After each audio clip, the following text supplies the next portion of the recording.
I amb la postguerra, en València no podíem menjar pa blanc.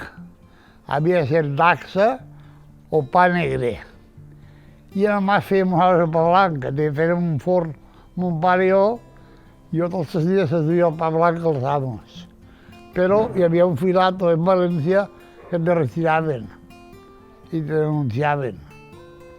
I havia que passar-ho, o si diguem a l'estraper-lo. I jo passava tots els dies.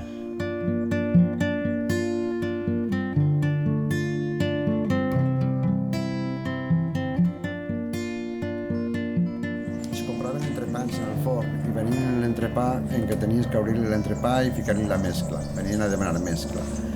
Ficàvem mandonguilles, ficàvem besugo, ficàvem fiambres. Entonces la gent no tenia tanta disponibilitat de diners. Eren jornalers que cobraven quan cobraven, hi havia dies que no anaven a jornal, però tenien que menjar igual. Venien a la tenda perquè ja t'he dit que com no el anaven, sempre necessitaven algo de la tenda, tots els dies necessitaven algo de la tenda, i venien i, clar, t'ho demanaven de fiat.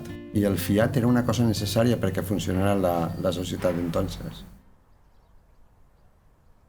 És que el Saus era un lío allò de por, perquè resulta que no hi havia granjes.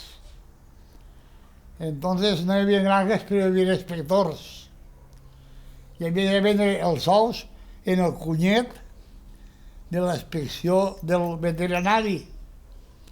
Si no hi havia granjes, com havies d'adquirir el cunyet?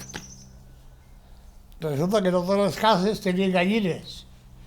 Quasi ningú comprava ous, però a cada dia sempre te'n demanaven algú. Entonces, t'havies d'apanyar la veïna, si a mi en sobren 5 o 6 ous, més duia, i si algú en volia alguna, pues el venia. El que té el xicot de comerç és que tens un tracte diferent, molt personal en la gent que t'està atenent, el coneixes personalment, i les avantatges que jo veig en el xicot de comerç és que el tens molt pròxim del teu domicili, que els productes són de qualitat i que damunt pots exigir i dir escolta, el que m'ha venut no està bé, no sé, són coses que en les grans superfícies això no pots fer-ho. També pots dir que te fien.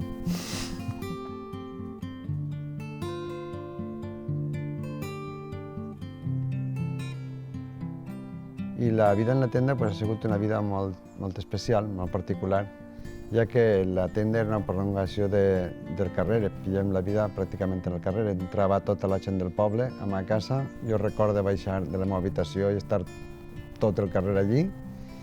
I, bueno, era molt bonica. La veritat és que he sigut molt feliç de xicotetes.